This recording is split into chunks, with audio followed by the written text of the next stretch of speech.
Welcome to Amy's Bookshelf Reviews podcast. Sit back and listen to interviews, discussion about books, and anything else literary. There's always something or someone new on the show. There we go. Good evening, listeners. Welcome to Amy's Bookshelf Reviews podcast. Behind the books, honest voices, real stories. I'm Amy Shannon, and each episode brings you heartfelt conversations with the storytellers behind the stories, authors, publishers, and creatives who shape the literary world. And every second Sunday, join me for story time where tales come alive for all ages. Let's turn the page together. Tonight, we have an author with us, and would you please introduce yourself? Hi, Amy. This is Mark Gray, and I am the author of The Las Vegas Massacre Connections, Finding Strength Through Tragedy After America's Deadliest Mass Shooting. Yeah, wow. That is, did you have a website or social media you wanted to share with the listeners? Yeah, we're on Instagram and TikTok, and we have a website. It's all the Las Vegas Massacre Connections. Oh, okay. So, every life. This, yeah, I mean, I saw it on TV. That was it. What drew you to this? Were you there? I'm just trying to, what made you want to tell this story? Yeah, so I was there that night on October 1st, 2017. I was there that evening, so I should back up and tell you that I am a journalist by trade. I've written for People magazine for, about 19 years or so, and I've written for Rolling Stone in some capacity or another for probably about 10 years or so. So I was there that evening on October 1st, 2017, covering for Rolling Stone. It was a music festival called the Route 91 Harvest Festival, and the story was initially going to be the 10 best things I saw that evening. During the 3-day festival. Jason Aldean was the artist that evening on the last act of the last day, and so my story that was again initially supposed to be written was basically done. It was pretty much finished. I was waiting to have a part in there for Jason Aldean since he was a headliner. Felt like that should be an item, and so he ended up. I was there doing the. Sorry, my computer's going crazy. So I was there saying I was doing the story, and obviously things changed pretty dramatically. I first heard 3 shots, and they were really in quick succession, pop, pop, pop, and there was a pause. And then there was another pop, pop, pop, and then a pause. And then the barrage of bullets started happening, and it was just 11 minutes of just relentless shooting. And pretty quickly, you realize something wasn't right. We didn't really know. None of us really that time certainly knew what was going on. We knew it was not good. We kind of assumed it was a shooting. Right. Some people thought the shooting was coming from the ground. People were inside the festival, which is kind of what I thought at the time. We didn't know was it one shooter, multiple shooters, or anything. And so I got home that evening, and I wasn't really quite sure what I was supposed to do. You're still you're dazed, because you're not quite sure what has happened in the last, several hours of your life. Right. And, so I just decided to write to write a story, a first-person experience, what I personally did, what I went through that evening. And it was, I feel like you never see a lot of those in print journalism. You see that certainly on TV, when you're watching CNN or Fox or wherever you're watching, you see the reporter talk to somebody and say, what was it like? And the person explains what happened, and then, they cut away to commercial, and you never see that person again. To me, there's something different about living in print. It lives forever in print. And so that was what I did that evening, and sent it to Rolling Stone. I closed my laptop. I never read the story, still have not to this day. And that was that. But the story ended up doing really, really well. It was just apparently very raw, and it's just something you don't really see after these kind of tragedies. And so fast forward about 4.5 years later, and I got a call from Rolling Stone again saying, hey, the 5-year anniversary is coming up. So this was obviously in 2022. Right. And we want you to do a story on the 5-year anniversary of the shooting and kind of talk to some of the victims and talk to, whoever. And so I did that. So I went to, a lot of the victims go to a particular baseball game every year. It's kind of strange, but they would go to this one particular Angels baseball game, and they'd all, get there and hang out and tailgate and whatever. Right. So I went. So they sent me out there for one particular game. I tailgated with these people. I chatted with them. A lot of them, didn't want to speak to me until they found out I was there, and they said, "Oh, he's one of us." Right. And so that was the situation. So I was there in the game, and I met this woman. She was sitting in front of me. Her name is Mary Jo Vontillo, and Mary Jo really in the initial part didn't want anything to do with me. And, thankfully baseball is a very long game, and that's why 9 innings to break her down.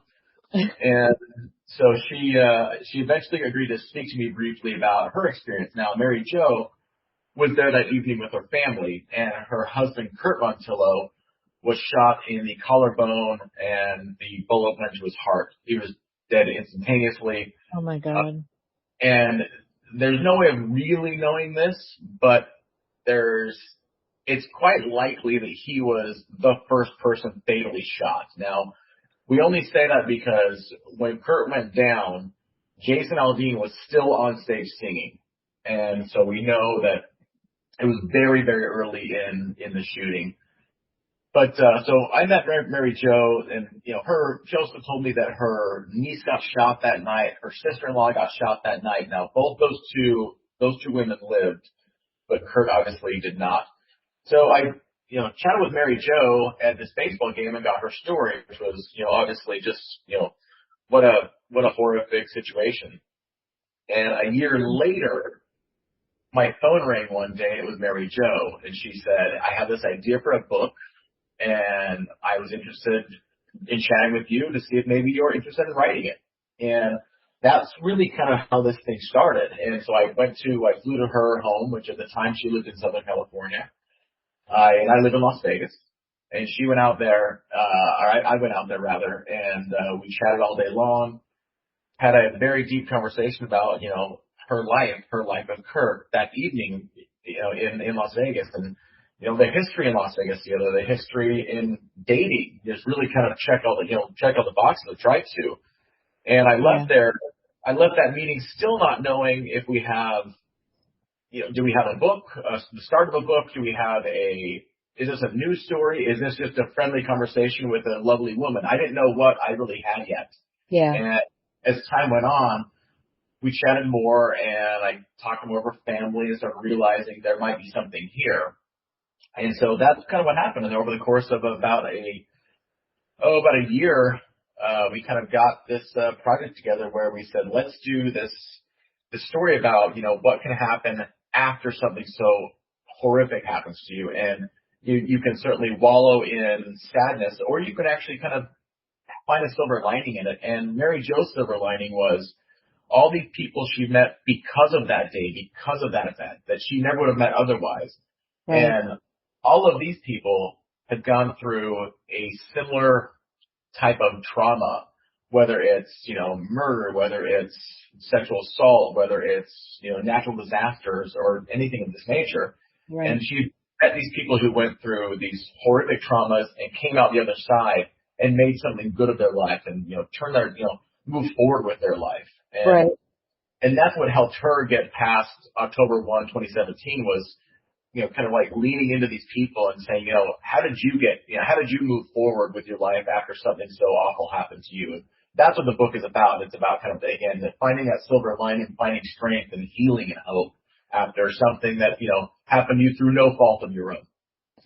Right. So she had this idea after, you know, so it was just kind of I was just wondering, I was thinking before you explained that, what made her all of a sudden say, we should tell more people about this. We should put something together and let people know what's going on, or what happens after.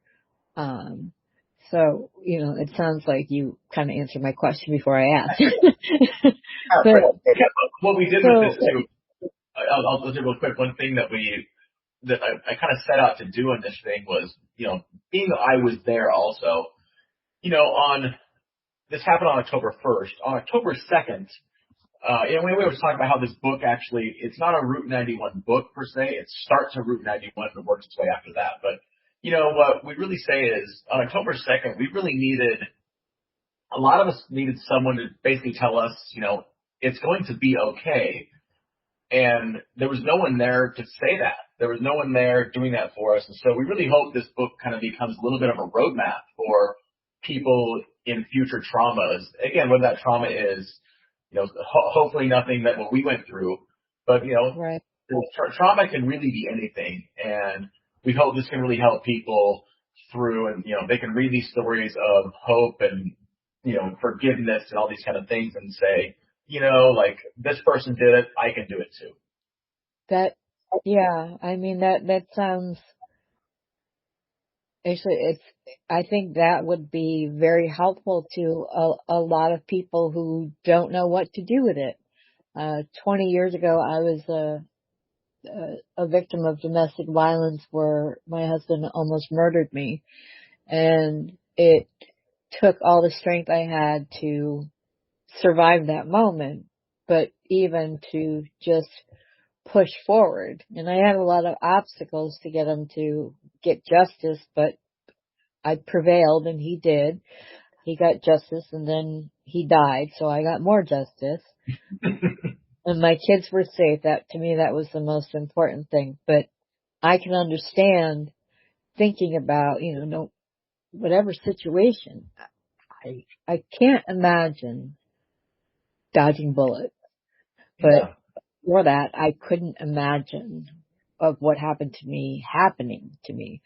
So, I get some days are worse than others, even though you're making it through.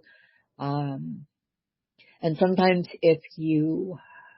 I'm sure that, losing your husband probably right in front of her, and her other family members getting shot, thank goodness they survived, but, not just being shot at, but seeing what happens when you are shot. I mean, not everybody, knows what that's like, to dodge bullets or see somebody, get murdered right in front of their eyes and have it be a family member. And then you're worried about your other family members. And then, even if you weren't injured, what you experienced injured you, in a different way. So I wonder how her two relatives, would you say her sister and her niece? Her sister-in-law and her niece, yes. That, they were shot and survived, and how they fared because, they were literally shot. And so I just wonder if that kind of brought them, if they were, obviously it seems like they were close because they all went to this concert festival together. If it brought them closer, and did they have each other to help them through, and, not just, like you said, like a group of people, but I just wondered about, her family. Yeah, they're fiercely close family. They were before that. They still are to this day. In fact, I was just in Mary Jo was just in Las Vegas for the anniversary of October 1, would have been the 8th anniversary this past October, and she was there with her sister-in-law and Deanne, and so they're still as close as ever. They have just both these women have an incredible outlook. I mean, Deanne lost her, she got shot and she lost her brother, and of course Mary Jo didn't get shot, but she lost her husband of 33 years, and so it really these women are true inspirations to really all of us. I mean, I really marvel at who they are because I'm not sure that I would have the strength to go on and live a fulfilling life if this happened to me. And they are really walking, just walking examples that you can kind of still be okay and find that silver lining. Yeah, and it makes you think about the others that survived, even if they weren't shot. They were anyone who was there. I can imagine just running in fear for your life and people tripping over each other and just trying to get safe and they didn't know where any of the shots were coming. So it was like, okay, where do I go? Yeah. We all saw some things that night that we wish we never saw. Let's just put it that way. Yeah. I honestly, I can't even imagine something like that. And though, unfortunately, that stuff happens a lot lately and for no reason whatsoever. Yeah.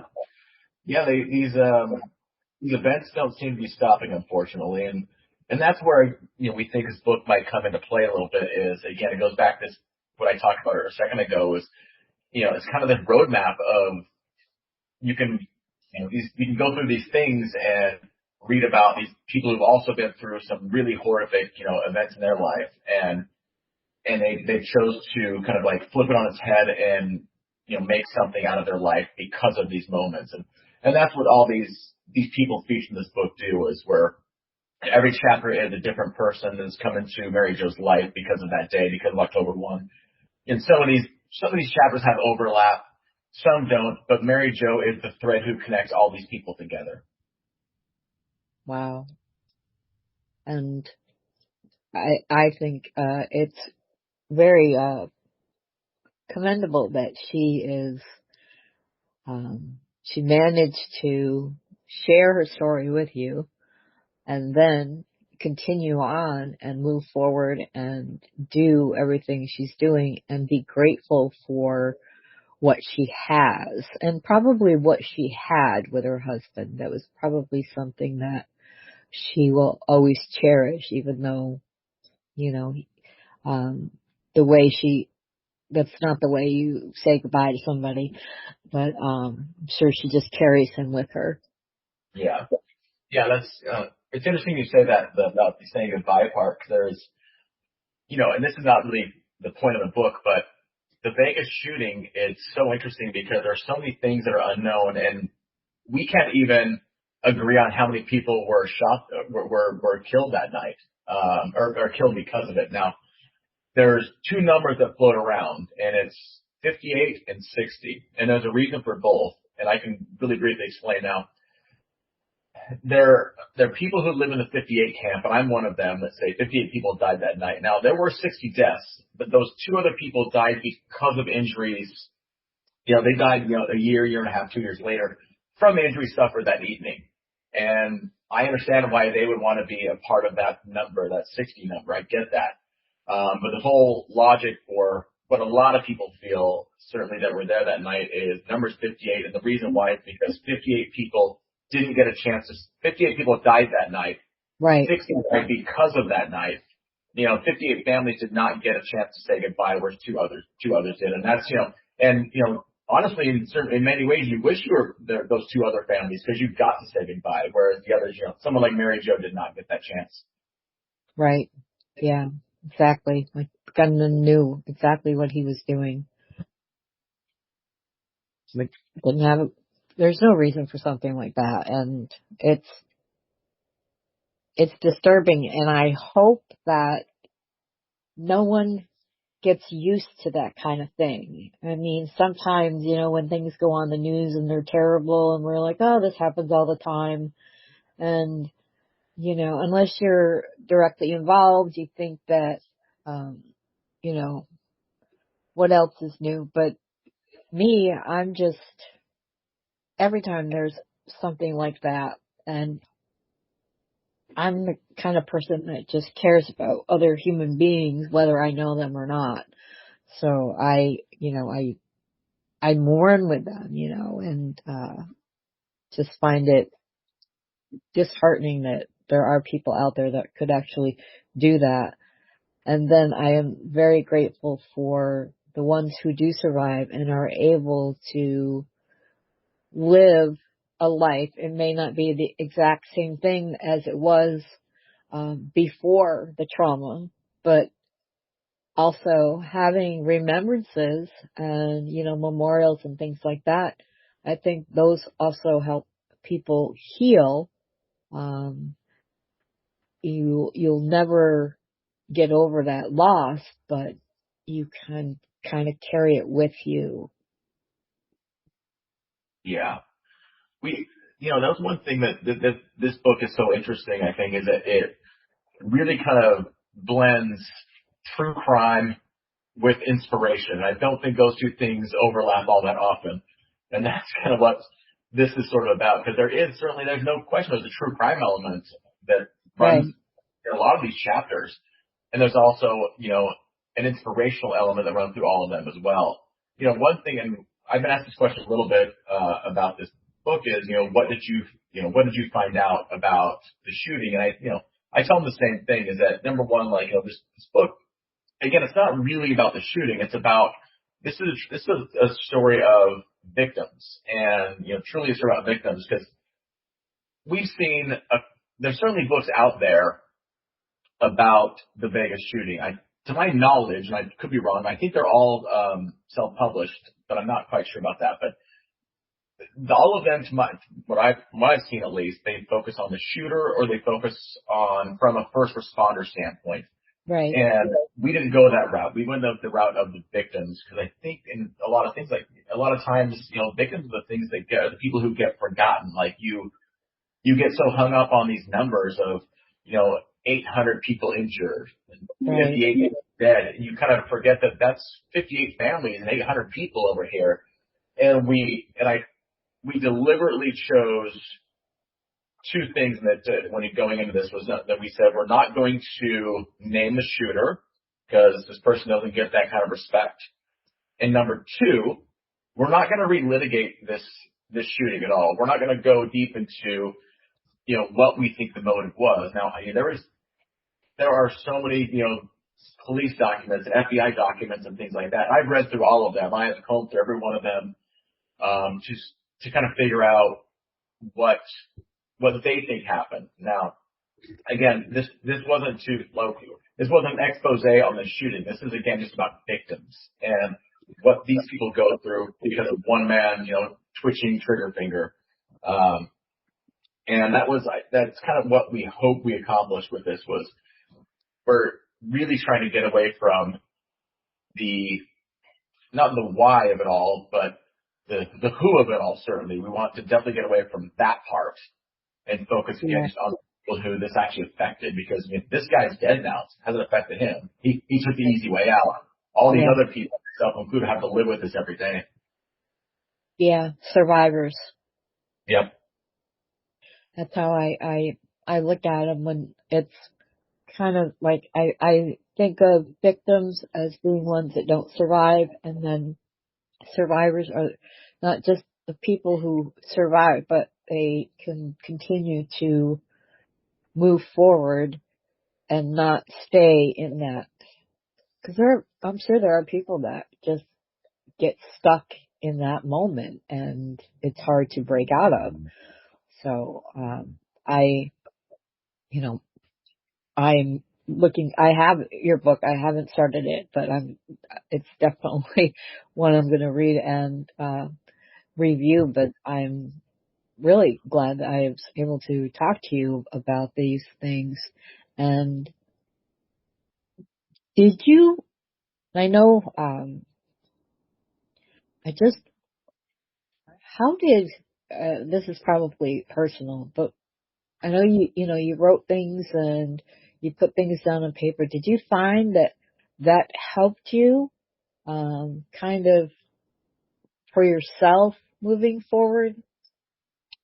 In the early days, the answer is yes. And that, I didn't realize it at the time, but, that night, like I mentioned earlier in this conversation, was I went home that night and I wrote a first person story for Rolling Stone and sent it in. And it was one of those things where it helped me really almost immediately get it out. And I wasn't holding anything in anymore because all was out there and it was so quick. So it really kind of helped me get, everyone has a different process, and that was my process, was write it down, get it out, and hopefully start this, unfortunate new chapter in my life. Yeah. Post shooting chapter. And so I did a bunch of things like that, and I really kind of delved into a lot of the Vegas of it all too, because Vegas really, people think of Las Vegas, they think of casinos and glitz and glamour, and that's all true. That does exist. But there were so many other things that were going on, of like, from the community standpoint of, blood banks and, and benefits and, donations and things like that. And then really go deep into that stuff. And that really helped me too to kind of, just see that we're not alone in this. And this affected certainly all the people that were there, but this affected a city. Yeah, it really was. I mean, it really was kind of like in a funeral for an entire city was going on in those early days. And so, kind of writing it all down really helped me, in those early days. And even this book, I don't want to say you're never healed, I don't think, but you're certainly on the path towards healing, I think. And this book helped me, again, look at other people and say, oh wow, you guys, you've gone through some really horrific things, really tragic things, and look at you now. And I think this book might be my thing, where, wow, Mark, you've gone through something really terrible, and look at you now. Like now you have a book out, you're published author, and so on and so forth. So that's sort of, become my process. Yeah, and I can see that, because I know, as a writer myself, that sometimes it's just putting something down on paper, no matter what it is it's an outlet, and it's not about, and like you were talking about, how people experienced different traumas, but they came together. And sometimes someone might think, oh, well, my trauma is not as bad as that person's trauma, but, or I'm much worse off than that person. And it sounds like there's no comparing traumas, so one is worse than the other.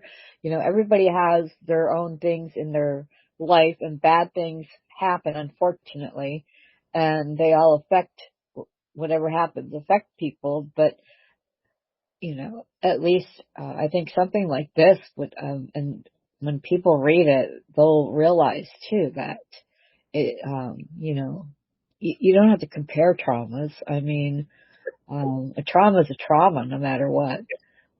There's no trophy for the worst trauma, that's for sure. No, there's not. And I used to think that for a while for myself, because I have PTSD because of what happened to me. But I would think, well, soldiers have that, military, they get PTSD. And I'm like, well, I'm not as bad as them, so, and then I feel guilty. Why do I have PTSD? And they've been through so much worse.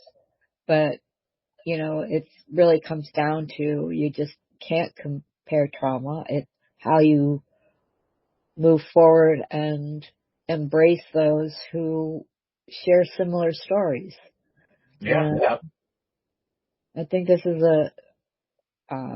from everything you've explained, and I will be reading this very soon, that this book has got to help other people too, and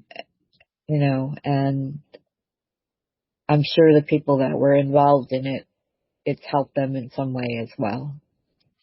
So what they say, it's all cliche, but if this book helps one person, I think we've done our job. Yeah. And that may sound it, but I think it's true, at least, and my guess is that it helped the people that were involved. So you've already helped them.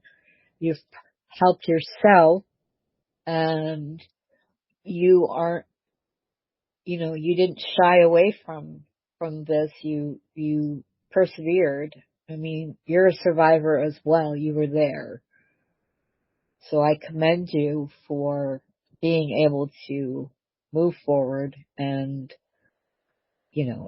come to this point where you've written your story and you're telling other people's stories, and the focus is not on the person, the perpetrator, but the survivors and the victims and what those people were going through, what you went through. So I really think that this is, I'm sure this helps you in more ways than you probably even know. Yeah, I think this is, we all have a silver lining, I think. That's what this book is about. And, again, this book is my silver lining, is to be able to put this out there for the world to see. And I've always wanted to be a published author, and I got it. Yes, you certainly did. You got it the hard way, but you did it. I got it the hard way, that's for sure. Yeah, I didn't get it the way I thought it'd happen, but, we got it out. But, the hard way is sometimes it's when you work hard and go through hardship and to get to your point in life that, it makes it more, I don't know, more satisfying. I don't know if that's the right word, but, it obviously wasn't an easy process, and it was something personal. So having to do this, I'm glad that, for one, you survived and that you were able to help yourself and help the other survivors. Yeah. And they say, that old adage that write what you know. And I was there, and this is what I know. Yeah, exactly. So I just want to thank you for being on the show. And I'll just wrap up here, but do you have another book coming out or any you want to talk again? Feel free to reach out, and I would love to have you back. Sounds great. Thanks for having me, Amy. You're welcome. It's the end of another great conversation. Thank you for being on the show, and thank you, audience, for listening. If you wish for you or your book to be on the show, just go to amysbookshelfreviews.com/podcast and schedule your pre-recording. Please follow this podcast on Spotify. I'm Amy Shannon. Be safe, be well, and always be kind. Tune in here again next week for another tantalizing discussion. Thank you for listening to Amy's Bookshelf Reviews podcast.